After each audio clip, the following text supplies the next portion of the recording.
Hi, and welcome to our Web 2.0 project. My name's Evan Lewellen, And my name's Jody Schwyn. and today we're going to be discussing how Prezi can be used in the World Language Classroom. Prezi is a Web 2.0 tool that can be used for a variety of presentational purposes, and today we'll be discussing how those can be used in the World Language Classroom. Like every Web 2.0 tool, it has its pros and cons.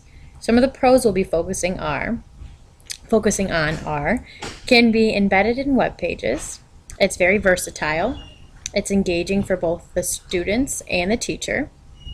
Prezi offers free accounts for teachers and students. There's online storage of lessons, and no prior knowledge is needed. But, like we said, there are some cons. There can be some technical issues, and it can be very time-consuming. It could be distracting if there's a lot going on in the presentation, and there's a high learning curve, so teachers will need to take time to learn what all of the tools are and how to use them. And there's a limited selection of fonts and colors, so limited creativity in that aspect. But now that we've seen how the pros definitely outweigh the cons, let's look at how these can be used to meet the standards in the World Language Classroom. So, in the World Language Classroom, we can use these as presentational tools to really focus on the presentational language. Student interaction via more engaging presentations, which will give them more of an opportunity to use the language. Technological integration via ability to add videos and other content allows for a widened cultural perspective. And it also has room for content integration via the use of maps and things like that to be able to add historical and geographical perspectives. And so many more. It's really up to the teacher to figure out how to use these and be creative with this one. So now we have an example of Prezi that I made.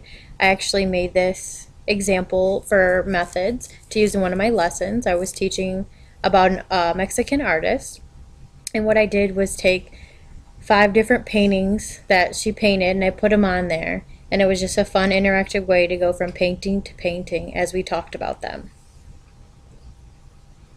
Here's one example I used in the past to discuss the Dominican Independence Day. I used the tools that Prezi has to make it look like a newspaper article. So we talked about the history, and we also had a cultural segment where there was a map in the corner, and we were able to use the map to talk about the Dominican Republic culture. So here's an example of how we can use this in the modern day World Language Classroom. And we're going to use cross-content, talking both about dialects and geography. So, we're going to start where we are. Estamos aquí in Bowling Green, Ohio. And now we're going to take a trip down to Mexico. And here you can see we included the capital of Mexico, and we also included an interesting fact about Mexico.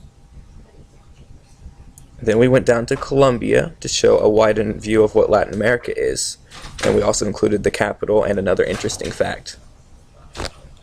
And then we went down to Chile, where we also showed the capital, and then we showed an interesting fact, which was ¿Cómo está? And this is different than other Spanish-speaking countries, because if you went to another Spanish-speaking country, you would hear them say ¿Cómo estás? This is very interesting and is a variation of dialect. And this also occurs in Argentina in a slightly different form, where they use the voceo. So we took the students over to Argentina on the map, showed them the capital, and an example of the voceo, which is vos sos. And now we traveled over here to Spain, where we showed the capital, and we also showed something interesting, which was the vosotros form. This form is only found in the Spanish dialect in Spain, and the example is ¿Cómo estáis?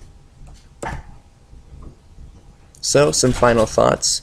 I am very much for the use of Prezi in the classroom. I think it is a great tool to use. I think that it's a great way to get students interacting with the classroom and get them really thinking about ways to be creative in their presentations, and also giving them some freedom in what they want to do. I also really like this tool, and I think it's a great way to integrate technology. And this was my first time actually creating a Prezi, and it was hard. It was definitely hard. But that outcome after I finished everything was I loved it. Although it was hard, it creates just something so different than what I'm used to using, such as PowerPoint. And it just is a lot more interesting for the students. All right. Thank you for watching.